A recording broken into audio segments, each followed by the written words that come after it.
On this week's episode of the Geek State, hop aboard a Raptor and jump to a new take on Battlestar Galactica, coming soon to NBC's new streaming service. This isn't just one of those small things. Former Blink-182 member and UFO enthusiast may have been right all along. And we count down the top 12 things we're looking forward to the most this fall and winter, plus about 9 tangents. One has to do with Dodgeball, the movie. All that and more on the Geek State. Sunday. A raging inferno flares in the far reaches of space, leaving Battlestar Galactica powerless to help herself. Then... Stand by alert. This is it! This episode has not been filmed in front of a live studio audience. This is the Geek State.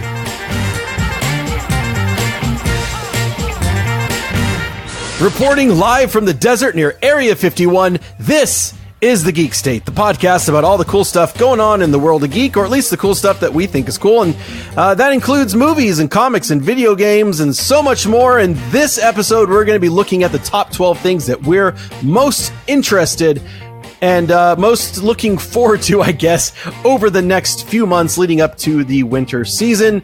My name is Chris, and joining me as always, my buddy James. James, it is a fine evening to podcast, and I'm ready to get started. It is. We got to beat the rain. You know, we got rain coming tomorrow. We used to always talk about the weather. I think we need to bring it back. There's like a hurricane, a tropical storm of some sort that I'm hearing about. Texas. But low 70 degrees tomorrow. Low 70 degrees. Is that gonna that's gonna happen for you? I don't know if that's gonna happen to me. All I know is we're making Armando out there very happy. Yes, he loves weather chat. He does. He loves it. Y'all are looking out.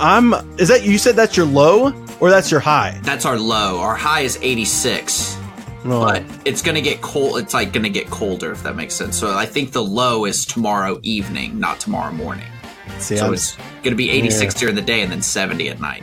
We're going to be 99 and 77, living the good life here in South Central Texas. That's fantastic. Okay, and that's it for weather, brought to you by a car dealership.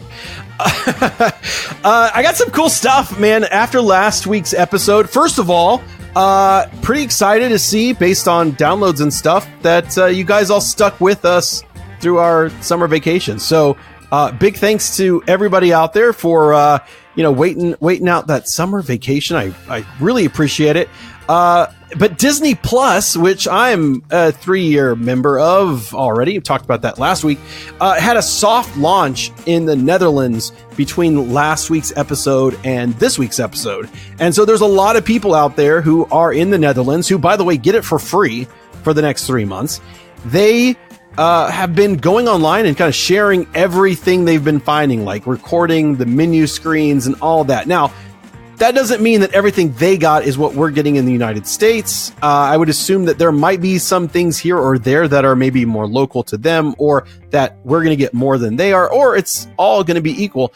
But there's some interesting stuff. If you go to Just Watch, you can look through what shows are coming, what movies and stuff that are currently on the network. Now, all the exclusive shows are not listed on the Just Watch thing, but if you're interested in seeing what's there, I will save you some time. And I know, James, you're really excited about these, and I gotta burst your bubble, man. There are no droid cartoons and no 1980s Ewok cartoons to be found. That's unacceptable.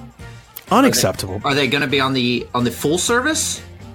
Or they're just not going to exist? I guess they're legends, so they're probably like not really too interested in bringing those in there. Yeah, maybe so. They got to make their own Ewoks cartoons. You know, after some rumors I'm hearing about the Rise of Skywalker, they might have an audience primed and ready for some Ewok stuff. Just saying.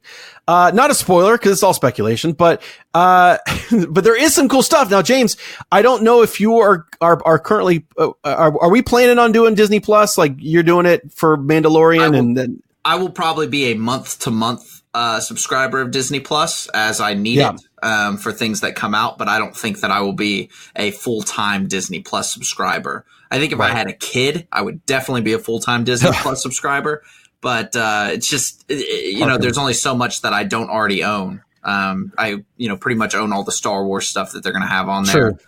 or have seen it and don't really, Clone Wars I've seen. I just haven't. I don't know that I would want to go back to it. But obviously, when they launch the new seasons, I will re-up my subscription for that. Yes, I absolutely agree. I would hope that eventually we do get the droid and Ewoks. There the Ewok movies, the Caravan of Courage and the Battle for Endor. I can't remember if that's Battle for Endor. Those are also no shows on this network, so far, but that could be stuff they're just holding out. Both of the Ewok live action movies are available to purchase on Amazon for digital download. So we know that the digital copies are, they're out there, and ready to go. But Disney Plus launches November 12th. And it's one of the things coming up that we are definitely looking forward to. I do want to give a big shout out. James, sometimes people work really hard for a long time, like working towards goals. And I think, yes, both of us can probably say, like, man, we've had some goals and, maybe we worked on it for a few years and then it was sort of like just out of grasp, Yeah. It's never going to happen. Get to it. It's right over the horizon, and every step you take, it just keeps getting further and further away. That's right. You can never catch up to the sun, they say. I don't know if they say that. However, we're starting. Right. It's a good saying. I think they should say that. But someone who did finally catch the proverbial sun after 20 years, a big shout out to our man, Ash Ketchum. Congratulations, buddy, for becoming a Pokemon master after 20 years. We're so proud of you. I do still think I still hold a little bit of resentment against Ash Ketchum. He never let his Pikachu grow up and become a Raichu. I don't understand that.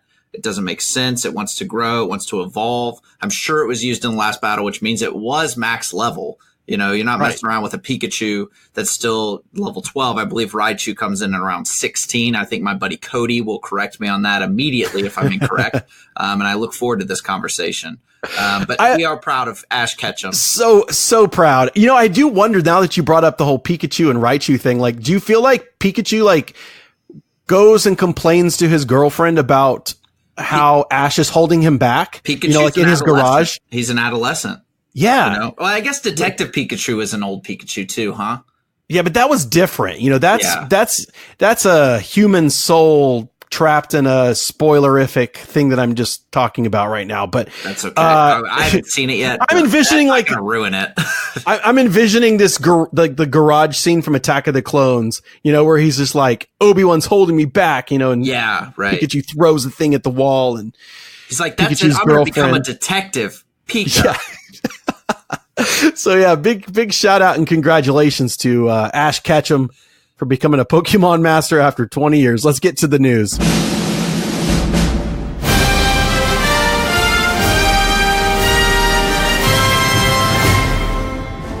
It's hard to turn around these days and not be right smack in the middle of a new streaming service.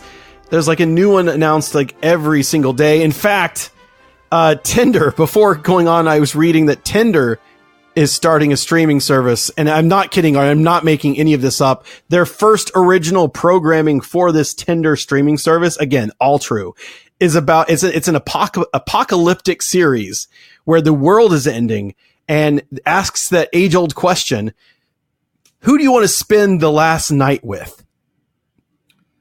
Coming soon to Tinder. Awful. It's going to be terrible. Yeah, but some actor is going to come from that. Like, like that girl from Hey Dude ended up being Ben Stiller's wife, These things happen. Marsha Brady. I think didn't she play Marsha Brady on the Brady Bunch movies? I don't even know her name, Chris. So yeah, we all know who we're talking about. Dodgeball, I think, maybe. You know what? And Dodgeball, she was. And I have a question. Let's see who made Dodgeball. I'm wondering what studio made Dodgeball, because that would make a really good... You're right. It's probably the same studio that made Hey Dude. It's not what I was getting at, but let's see here. Let's see. Dodgeball is a movie...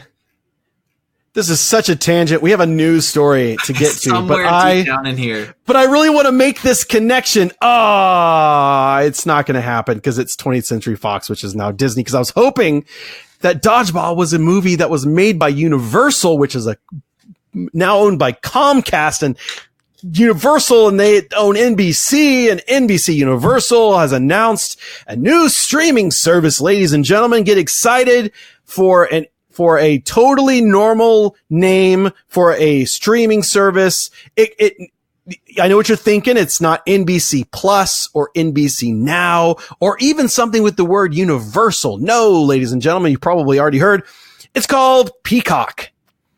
Proud as a peacock. It's like they completely skipped the research part of this. Like, right. You know, there's companies that spend millions of dollars when they launch a new product to get the product's name. Roomba, I cannot imagine how much money they spent to figure out that the name of that thing was going to be called the Roomba. Mm-hmm. But they came up with Peacock. That means either they skipped this step or people thought that was a good idea. And maybe they just grabbed a bunch of Netflix employees to test. They're like, yeah, Peacock. That's the Peacock. one. That's a great one. You know, the undercover spies working for Netflix. Search engine optimization is all there. Peacock. And what's funny is their logo, while it does include the colors in these little dots at the bottom of the NBC Peacock, the logo is missing the peacock. Yes. So they use the name Peacock, but they changed the logo. Right. So it doesn't even traditional NBC Peacock logo, which would make sense. That part makes sense, but it's just very strange to call it that. It would not surprise me, James, if this is going to launch, by the way, in April of 2020. It would not surprise me at all if by the time we get closer to that, we get a name that's more, it gets a new name. I can see them do that. I skipped 3 jokes of new names because I thought it would be inappropriate and I didn't want you to have to edit it. I want you to know that.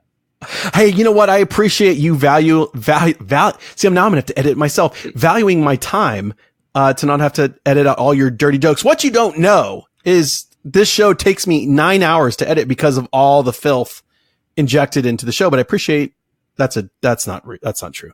But let me get to the good stuff. So NBC Universal, it's got this new thing called Peacock. So, you know, you can go home and, turn on the Peacock and stream your favorite shows. Like you can watch The Office and Parks and Rec and 30 Rock and all the you know, the Universal movies and all that kind of stuff. You know, invite your girl over to Peacock and chill while you watch an old episode of Saved by the Bell. There you go. She's all right. It's all good. Right, Saved by the Bell. Isn't that where's the song? She's all right. 'Cause I'm saved by the bell. I don't think that's 100%, but it sounds like it could be. We're burying the lead, and I'm okay with that. One of the shows, now we're on Saved by the Bell. One of the reboots, the thing they're bringing back is a Saved by the Bell revival. And I'm not kidding. I told folks at work this. The log line for this has to do with Governor Zach Morris shutting down low-income high schools, something budget-related, and that forces students from outside of the area to have to get transferred into Bayside High. That's the premise that gets us going into this new era of Saved by the Bell. Governor? Not Governor? Mayor. Governor. Interesting. Yeah. And they're saying he's interested in like reprising his role, and I'm sure it would be a cameo, you know. That's because he has nothing going on. I think he's been pretty busy. I think if we were to look, that USAA show, didn't he? For a while. Yeah. Let's see here. Mark Paul Gosselaar. Something in Bash. Franklin and Bash. That's right. Yeah, he's got with the guy from Road Trip. Yeah. What's his name? Sure. Oh, it's gonna Franklin and Bash stars. Everybody loves it when we're just doing our research on the fly. Well, these things come up. Brecken Meyer. Yes. Yeah. And Amy Smart was the female in that movie. And they were in a few movies together. Mark Paul Gosselaar is going to be in Mixed-ish, which is a ABC direct to their thing. It's a spinoff of Blackish. Yes. Yes. I think it's a streaming only. I wonder if he's playing Governor Zach Morris. I hope so. Okay, so the reason why this is not, we cover streaming services a lot because, it is a part of, being a geek is, finding cool technology stuff that, lets us watch the cool stuff. But one of the big things that they announced, which is, started out with a fan backlash of sorts on Twitter. I was watching it and kind of reading what people were saying. The news is though, and I'm officially excited for it. It's Battlestar Galactica is returning to television from Mr. Robot creator Sam Esmail. The original series that started it all started back in 1978. I wonder what could have influenced this television show in 1978.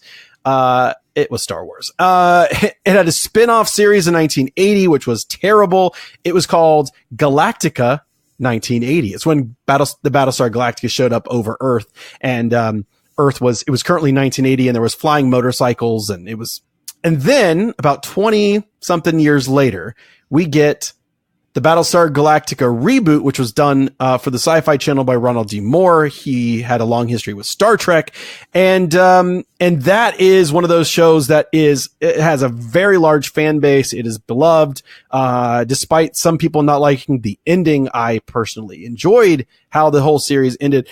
So people were starting to freak out because a lot of people look at the reboot Battlestar Galactica, the version that we got in the early 2000s, is kind of it's not perfect by any means at all. There's some episodes that are total filler. But it's considered to be like, why would you mess with this kind of a thing? So Sam, the showrunner, got on Twitter just to kind of make some clarifications. So he says in his tweet, BSG fans, this will not be a remake of the amazing series Ronald D. Moore launched, because why mess with perfection? Instead, we'll explore a new story within the mythology while staying true to the spirit of Battlestar. So say we all. And people are also asking, like, why a reboot? Like, this feels like it just went off the air in like 2009. I think you're forgetting, and I think anybody who would be a Battlestar fan would know that all of this has happened before, and all of this will happen again.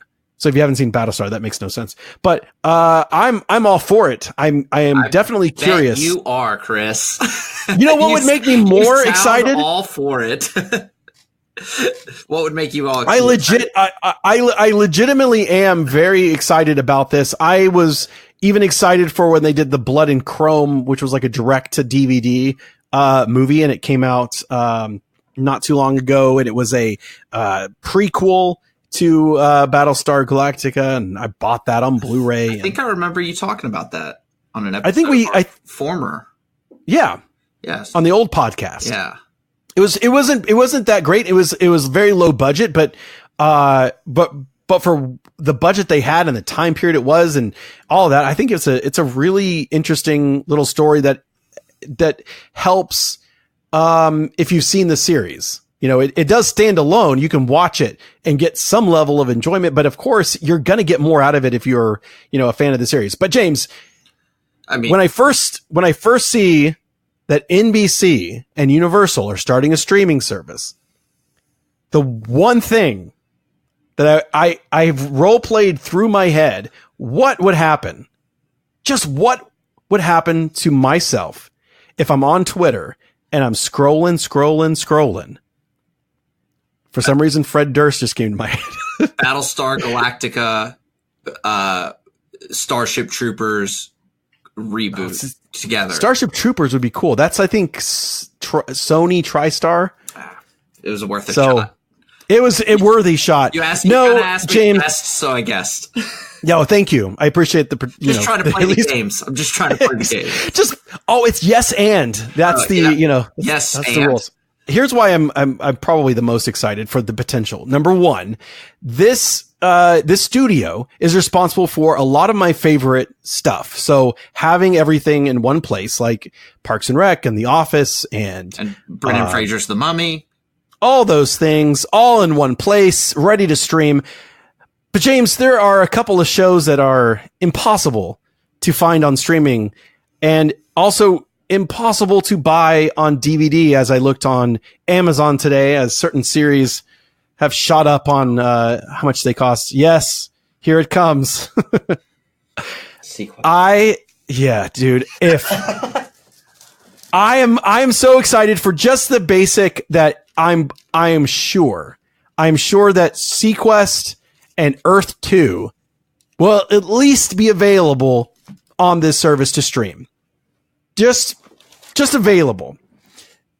But then it got me thinking, I'm like, dude, they're bringing back, and we didn't announce this. So we have Battlestar Galactica coming back, which is cool. Saved by the Bell. We're also getting a reboot of Punky Brewster for some reason. Okay, we're going downhill. We're going downhill, and I'm about to bring you back up via the largest submarine known to mankind, Sequest. Make a freaking Sequest reboot. This is the perfect opportunity for this. Now, again, we could also get Serenity because Universal has the rights to Serenity. They don't have Firefly, but they've got Serenity. Is Sequest too expensive though? Because all I know is what they have to do is they have to get an install base first. They got to get that monthly subscription money and see where this is going. Because I feel like Sequest would be pretty expensive to be good. Because they're going to do a crappy show that no one's going to watch because the second you turn it on, it looks like garbage, right? Which happens. 90% of sci-fi content like out there and on the Sci-Fi channel. Python versus Titanoboa. Like, there's a reason I'm not watching that. That sounds right up my alley, Chris. Right up my alley. However, when you see it, it looks awful. Right?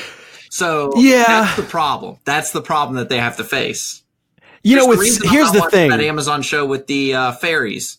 Because I turned it on, the one with Orlando Bloom and Carnival Row. Yes. Weird name. Didn't know what the show was about. Turned it on. War with fairies. Unfortunately, the fairies look super fake. So I had to turn it off. It was just awful. I couldn't do it. Yeah. I understand that. It's good. I've heard it's good. But I can't watch that. Can't get past it. See, okay, so Sequest was we're going to do a whole show about Sequest, so I'm going to save a lot of that for then. But 1993, so done with low. It was done on like the computer graphics at the time were cutting edge, but I mean you could do better with Blender, like nowadays. It benefits from being underwater, so effect wise, you're on a submarine, which are typically shows that take place all aboard a ship for the most part, or at least all in one set, can be very cost saving. So I think that there's a potential there. There's just, sadly, I am one of 11 people on the internet that love this show. So, I know that the likelihood of it ever happening is super low, but people got to remember it's Steven Spielberg. The ratings on that first episode were 18 million. Steven Spielberg. I don't know that he's interested. Steve, buddy, put down Indiana Jones 5. We got other stories to tell. We've got to pay tribute to Roy Scheider, your man from Jaws, man. Captain Nathan Bridger of Sequest. Come on. All right, let's move forward, James. We got some other news, some kind of little spooky a little bit. We do have some interesting news. As we know, we're all fans of Blink-182. And Blink-182 split up because one of their members, one of the many reasons, but one of their members is a bona fide crazy person, or so we thought. Exactly. So a few years ago, Tom DeLonge, I believe is how you pronounce it. He was the lead singer and a guitarist in the band, I believe, of Blink-182. He is crazy into UFOs. And he has a UFO related organization that published 3 videos that showed what looked like to be proof of UFOs taken from cameras and sensors on board naval aircraft. Well, today of recording, the Navy had this to say about the footage. Spokesperson Joseph Grandisher has confirmed that the 3 videos posted to the, quote, to the Stars Academy of Arts and Sciences do indeed show, quote, unidentified aerial phenomena. Also noted that this video was never supposed to be released. Oops. According to the, we're going to call it the TTSA, the to the Stars Academy of Arts and Sciences. Analysis: the aircraft appears to be oval shaped with no obvious wings or tails. Authors note that Authors note that at the same range, wings on a cruise missile would be visible to a Super Hornet's imaging system. Super Hornet is, I think, F-18, which is the naval jet. Yes. Jet. So I watched these today, and it includes the audio, the chatter between the pilots, and they are like flipping out over this thing. And there's one, because they're trying to lock in their like sensors to like auto track it. Mm-hmm. So it's like flying all over the screen, and then finally it locks in and the camera stays on it. And it doesn't look like much more than like a dot in one of the videos, but there's one, and it's, it's all shot with, it's got the infrared, and it's a weird looking shape, and it's definitely moving, but it's weird because it's, the camera is locked. It's locked the object in a stationary place. So things around it are moving really, but it's kind of in the center of the image. And then it starts to kind of like turn a little bit, so you can see kind of the shape of it. And they're all like, the chatter and they bleeped out the curse words and stuff. And it's like, they're freaking out. And I think this is so interesting that it's causing like lawmakers to be like, well, wait a minute here. This is how all lawmakers they're talk. all from Kentucky. Okay, well, what about these UFOs you saying? And it's probably good that the Navy waited to say this now, especially now that the raid Area 51 thing got called off. Like, yes, this would further fuel hysteria, for those folks. Yeah, I mean, this is going to be a one news cycle thing, I'm pretty sure. Like, I just don't see it catching fire with anybody outside of like a very small select group of people. But it is interesting. I think their verbiage around unidentified aerial phenomena is pretty interesting, because it is an unidentified aerial phenomena and nothing more than that. That's all you can prove, is that you can't identify it. So, I mean, I'm not a disbeliever of UFOs by any means, but I think they stopped coming here when we started blowing each other up. They were like, they're going to do it themselves. We don't have to do it. Well, this place. We buried the Stargate, so I mean, true. They have no way of coming back through. So, I forgot about that. But yeah, I mean, and I think that that's really funny, because like when I was a little kid, I would look up at the sky and see like a satellite, what obviously now today would be, everyone would know as a satellite, kind of blinking and going across. And I would tell my dad that is that a UFO? And he's like, well, what is it? And I go, I don't know. And he's like, well, then yes, it is a UFO. It is an unidentified flying object. I don't know what it is. You don't know what it is. To you. Yeah, it is a UFO. And I think that's awesome. I like their statement of unidentified aerial phenomena. Yes, that's what it is, because that's all that can be proven. It's an interesting read. It was in People magazine online and Forbes and some big news organizations picking it up. So it's an interesting. It'll be on the Joe Rogan podcast tomorrow. Oh my gosh, absolutely. But what a good vindication just for us. Everybody was like, Tom DeLonge just like lost it.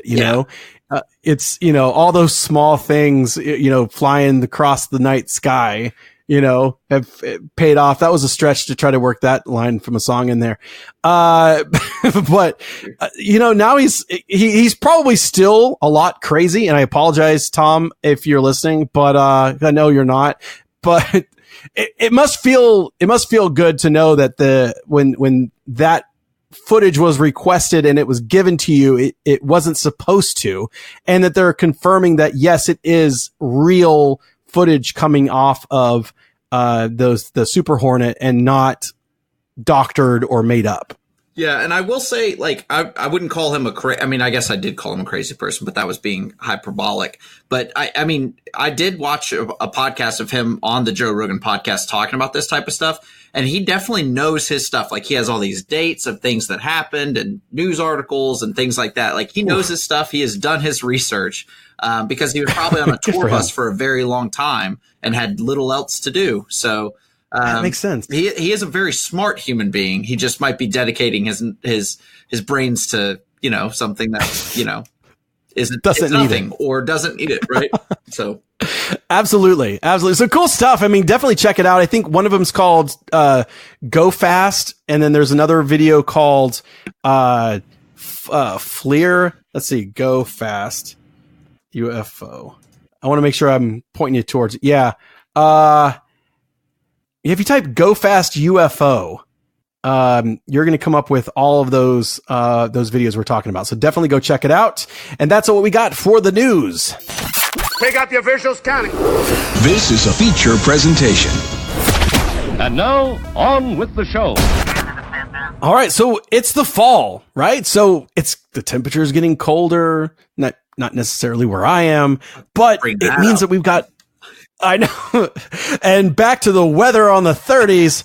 We're entering this new season, which is funny because the summer used to be when all the good stuff came out, and kind of the fall is when everything is. Cause I look back on the summer stuff and I was like, oh, Dark Phoenix. And yeah, you got the occasional Spider-Man and stuff like that, but the fall's where it's at. And I'm stoked that new television series are starting, next couple of weeks. And, there's new content that's coming on the horizon. So James and I kind of put our brains together and, put together a list of the top 12 things that are coming up over the next few months leading up to Christmas. And here we go in the order in which they are released. We'll spend some time talking about them and then keep moving as we're done with them, James. But October 4th, just in a couple of weeks, and some honorable mentions. There's some cool stuff coming up like this weekend, like the Legend of Zelda games this weekend.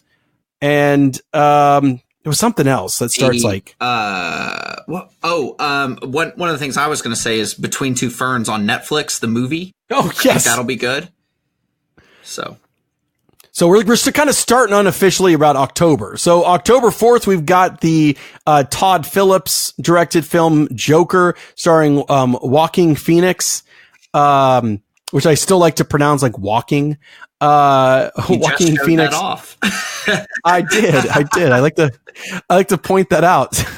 I'm kind of stoked. I'm a little trepidatious because I'm like, did this have to be the Joker?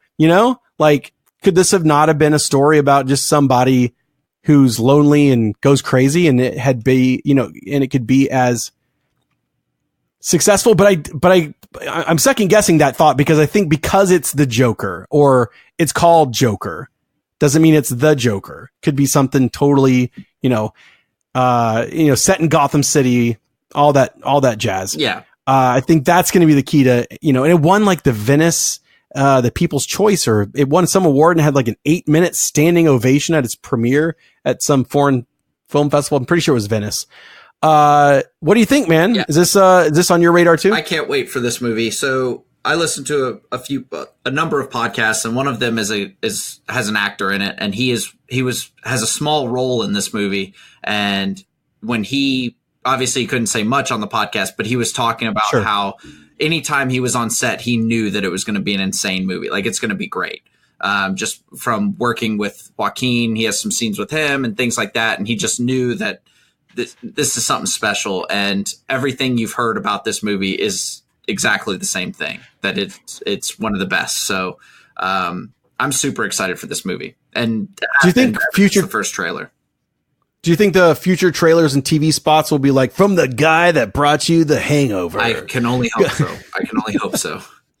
Someone out there on YouTube's probably already put this one together. From the guy that brought you that one movie with Seth Rogen. They'll recut it and make it a comedy. Yeah. It'll just take time. Exactly. It just takes time for the internet to win. What's funny is there's a rule. I forget what it's called, but there's something on the internet where it's like rule something, and it's like, if you think about it and you search for it, somebody has already thought about it and done it. It's one of before you can ever. It's one of two rules, and I won't say the one because I don't want it to be wrong, because the other one means something very different. Very. So I'm excited. What do you think? This is taking place before Bruce becomes Batman. So there's right. So if I understand it correctly, I think it's when Bruce's father's running, Thomas Wayne is running for office, right? Or something. I think that's correct. I think that's part of the plot points, and I think that might have something to do with I don't know what the plot of this movie is, and I don't really care to know. Same. I kind of want to go in. Yeah, exactly. Which is kind of my thing for most things. I try to stay as out of the loop as possible when I know I'm going to see something. And a lot of things on this list are kind of like that. Yeah, there's a few. Coming up in October, at some point, I couldn't find the exact release date. I don't know if it's been officially announced, but HBO's got their original series Watchmen. Yeah, which is coming out. I am going to give it a shot. Another prequel. I don't know when this takes place. No, it's not a prequel, and it's not a reboot. And I wouldn't say it's a reimagining either. I think it's just going to be something that exists in the universe, and it's all different characters. I don't quite understand it, and I'm intrigued by it. The Cerulean or whatever. It's that. Cimmerillion. Yeah, exactly.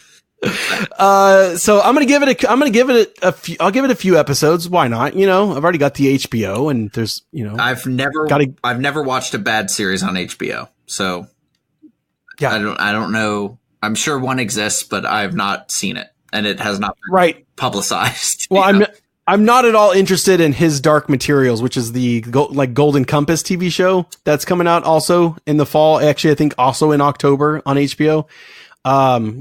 The panda bear. I mean, not the panda bear, the polar bear with the. I didn't know that was related to the Golden Compass, but yeah. So that's why it's called His Dark Materials. So it doesn't immediately make people go, oh, the Golden Compass. Oh, I didn't like that movie. I don't want to see that show. I'm going to let you in on a little secret. I know literally nothing about the Golden Compass.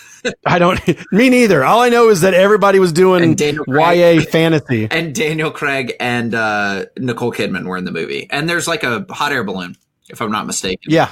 Why not? Yeah. Maybe it was more of a blimp. I'm not sure. That's why it's not officially on our list. Let's see. Moving on to October 18th, we got Jojo Rabbit starring our favorite Taika Waititi, which I think I might have said for the first time correctly, but then someone out there will. Directed by him as well, right? Yeah. So he's in it, and it's his whole thing. This is another film that did really well in its debut at the, I think, Toronto International Film Festival.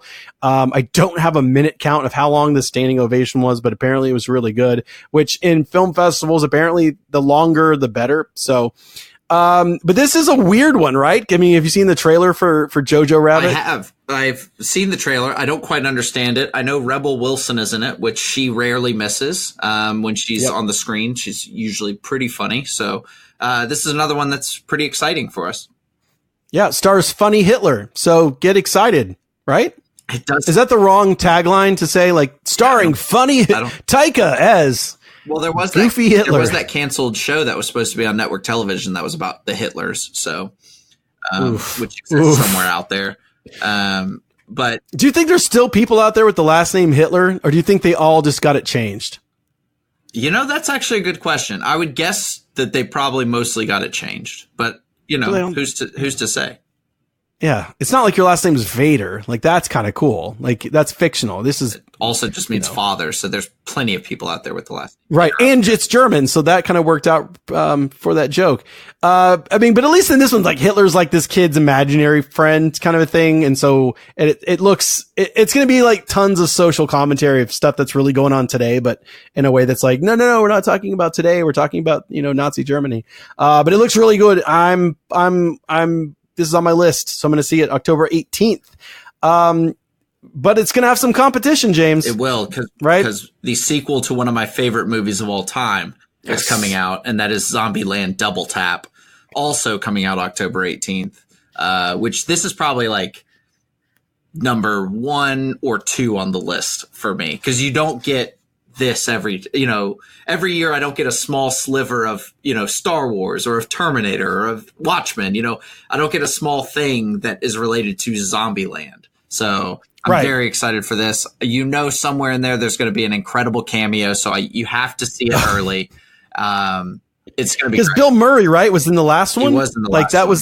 That was the big last minute friend call from Woody Harrelson when the other person who was supposed to be that guy backed out. So that's fantastic. Yeah, I hadn't seen the trailer until, God, what did I see last? The last movie I saw, was It, and they played the trailer for the new It in front of the It movie, and I was like, I'm kind of really excited about this. I didn't know I was. Like, I loved the first movie, and I knew that this was coming, but I wasn't as jazzed as I know you are. But the trailer definitely sold it. I was like, this looks like a really fun ride. Oh, speaking of zombie movies, I still haven't seen this yet, but I think it's called like Let the Dead Die, or The Dead Won't what is that Die. movie? Right. The Dead Won't Die. I've heard that it's got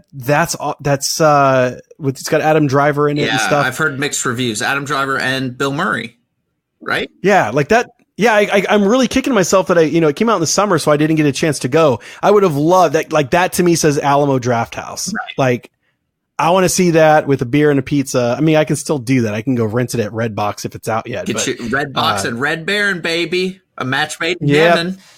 Heck yeah.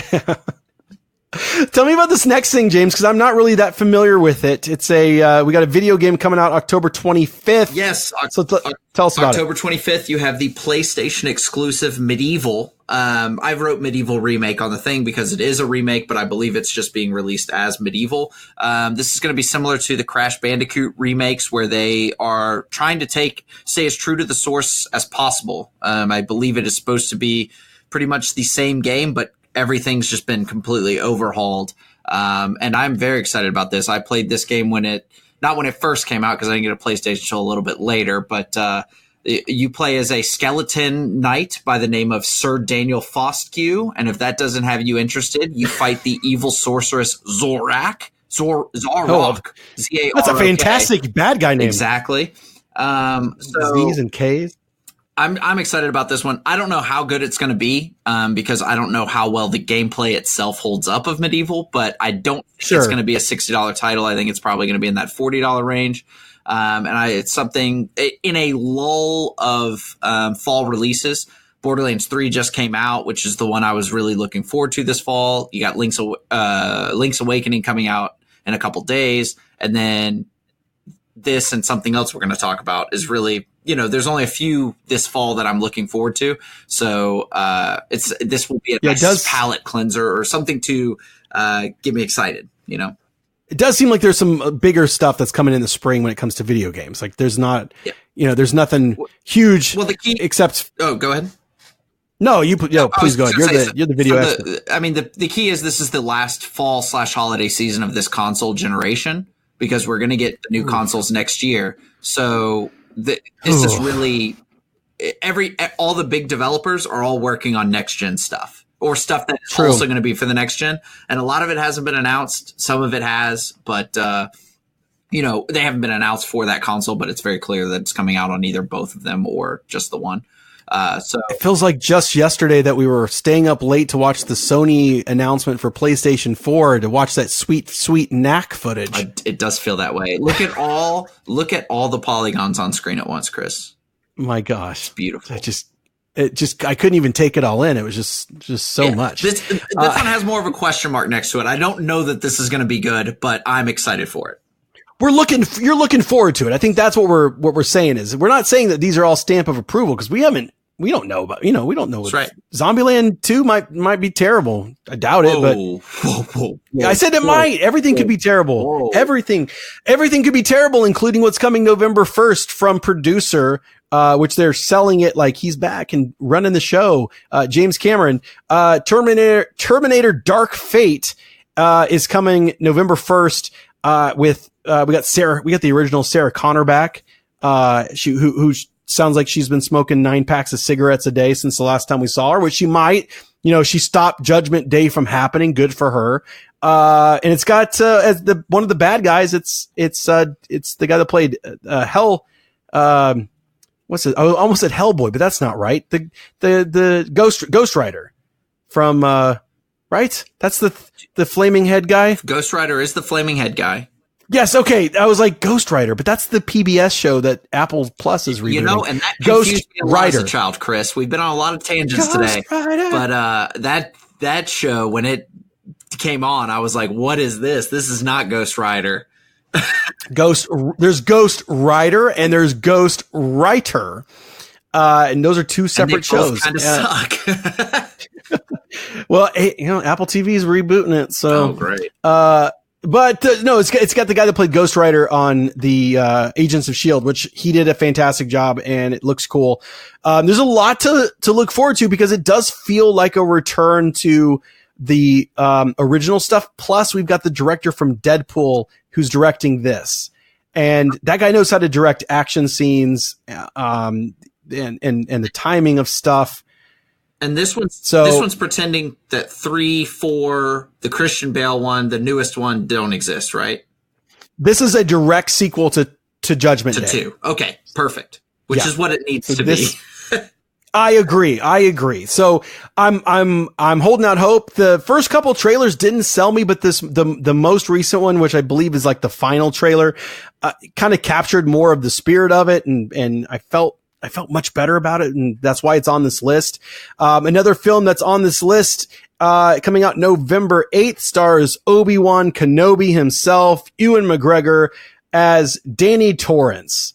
And if you don't know who that is, that's the little kid from The Shining, and Stephen King's sequel based on his book Dr. Sleep.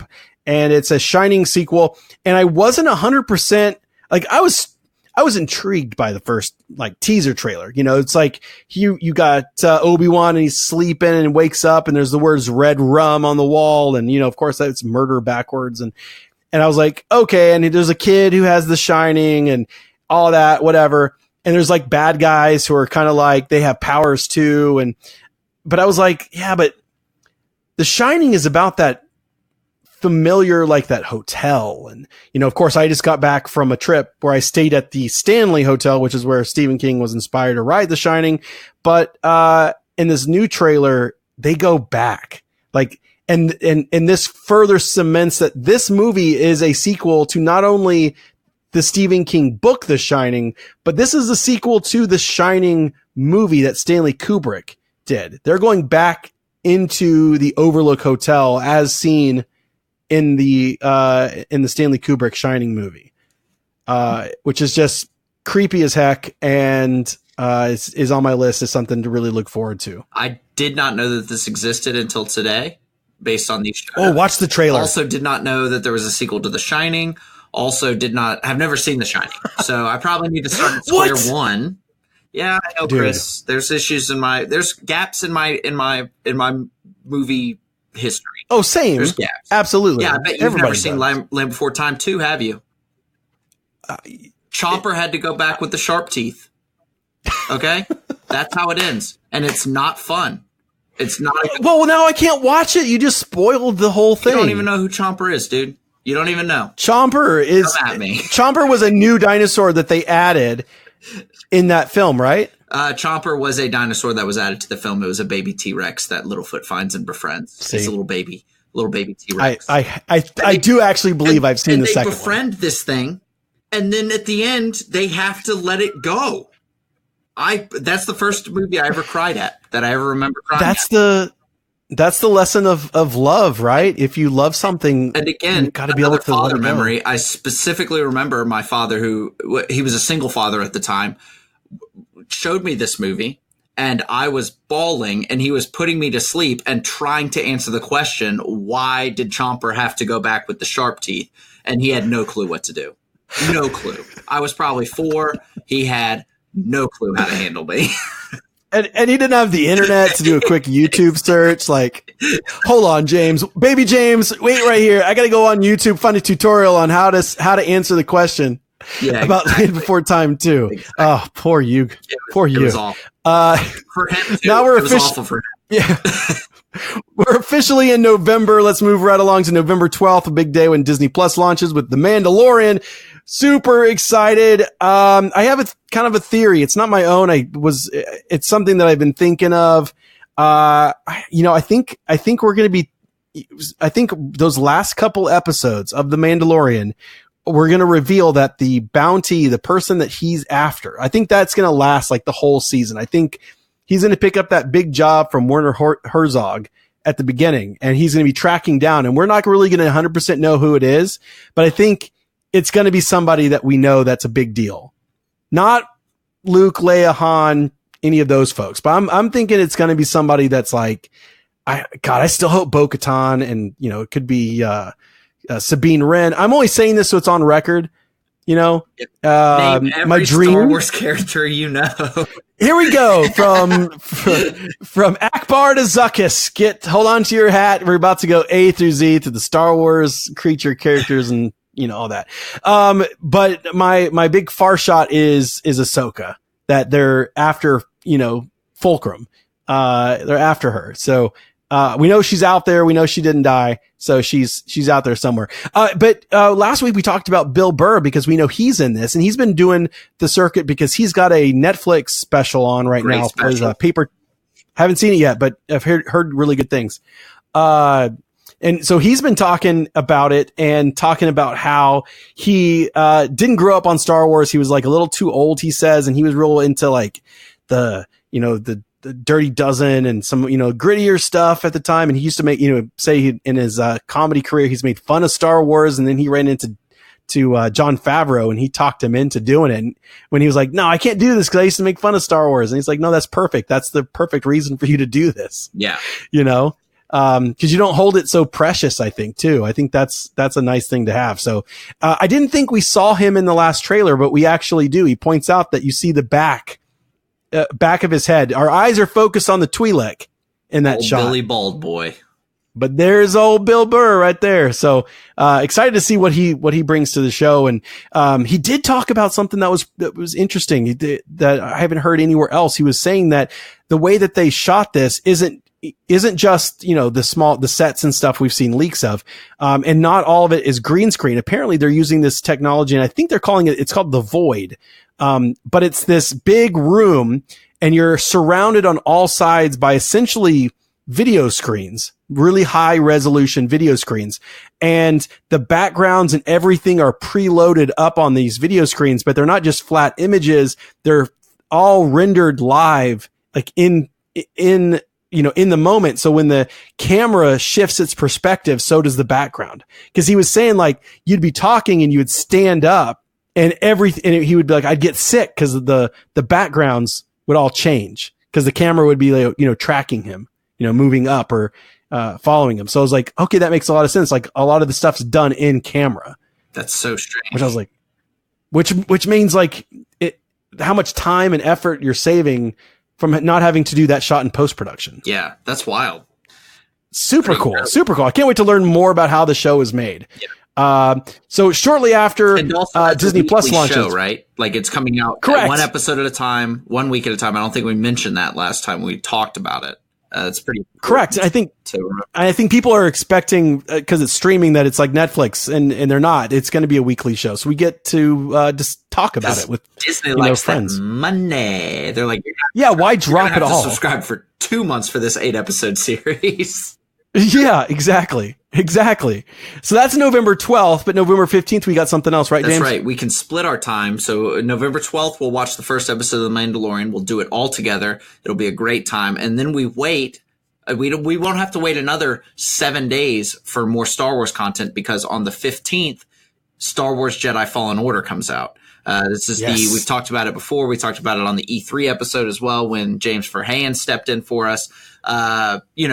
It's a great, it looks awesome. It's going to be a third-person action game. You're going to be a former Jedi who is hiding out during Order 66.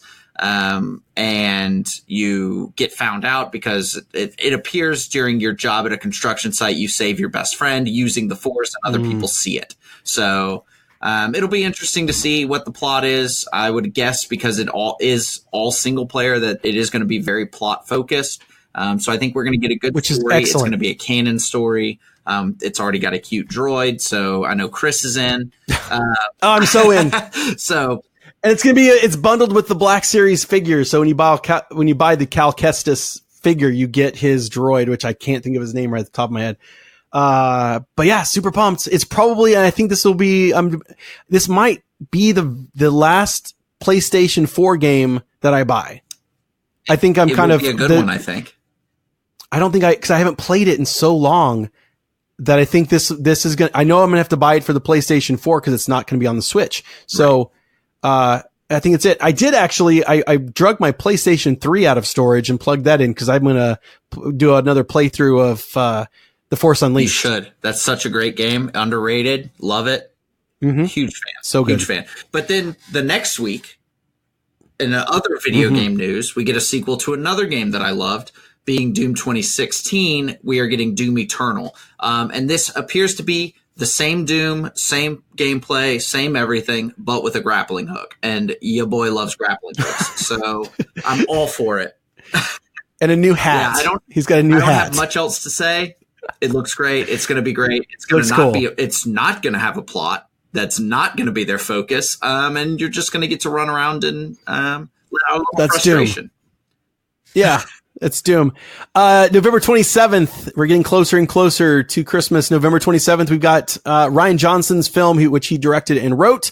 Rian Johnson, of course, is the guy that did Looper and Star Wars: The Last Jedi.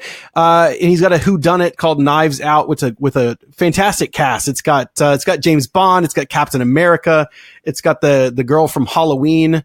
Somehow it has a 98% on Rotten Tomatoes already.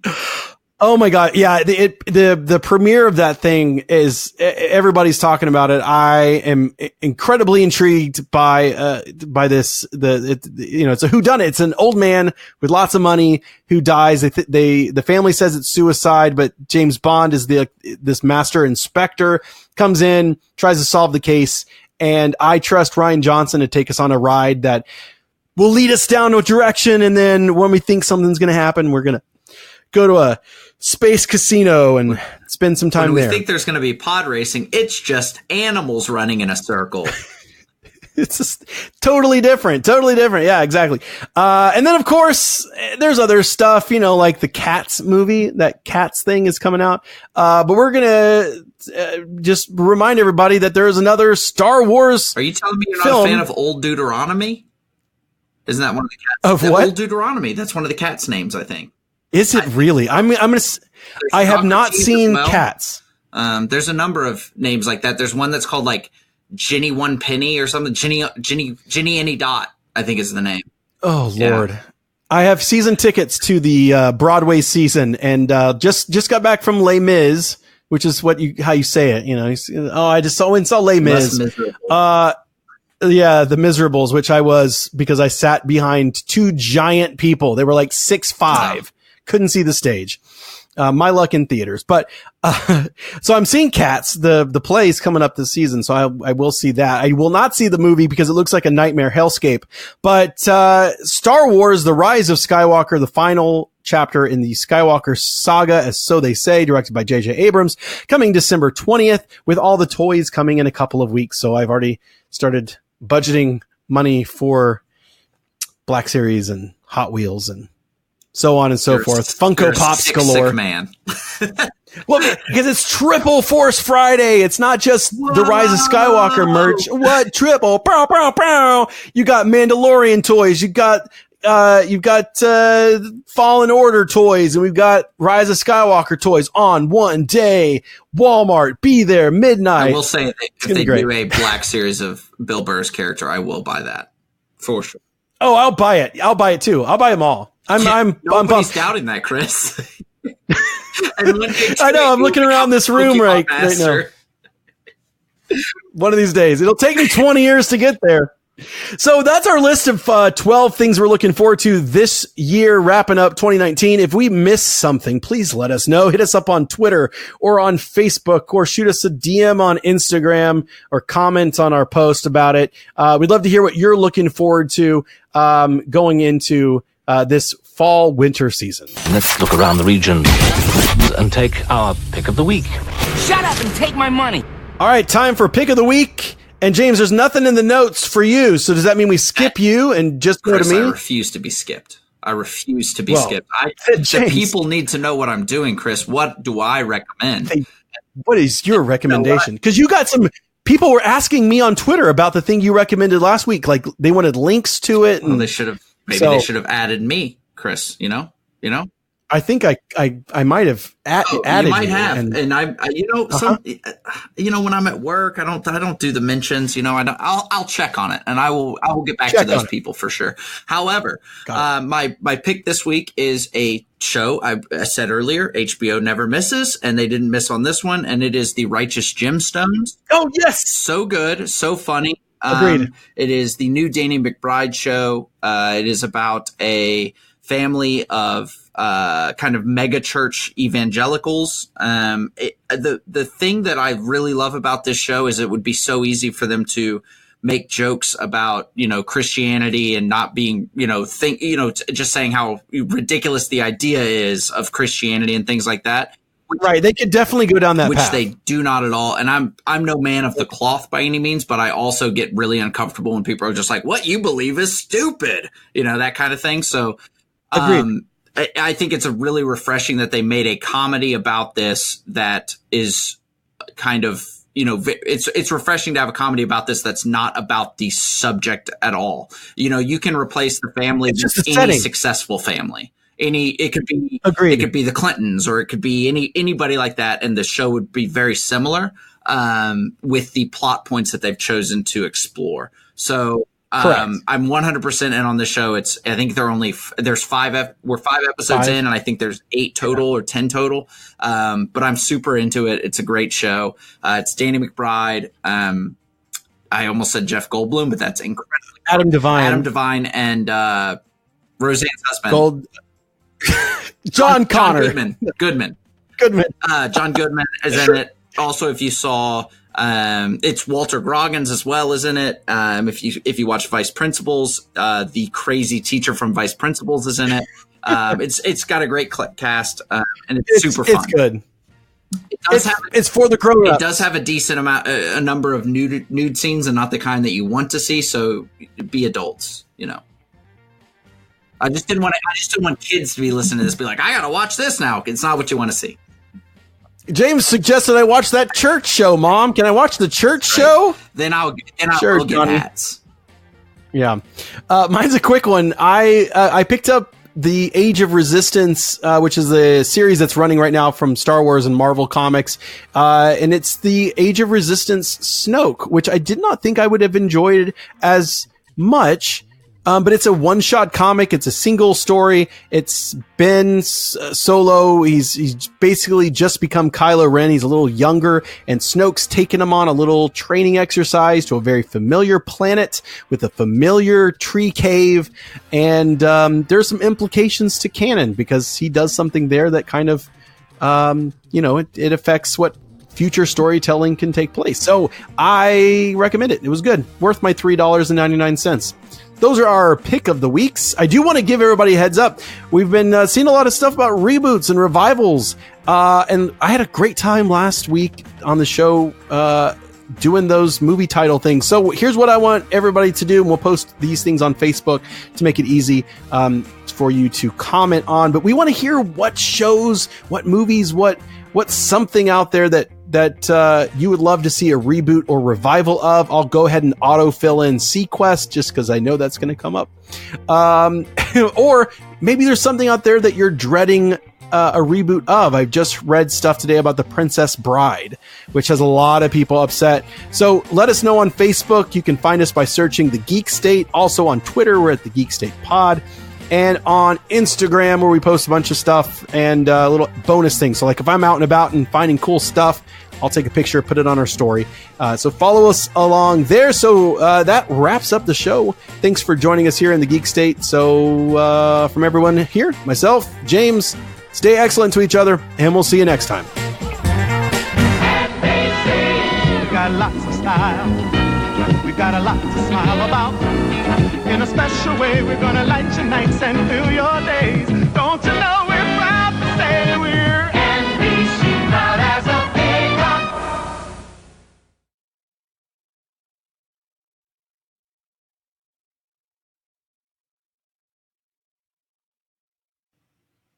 On this week's episode of The Geek State, we hop aboard a Raptor and jump to the... Oh, that's not right at all. I'm not going to improv what's not written. That's why we write these things, Chris. That is why we write these things. But I'll mess mine up too, no worries.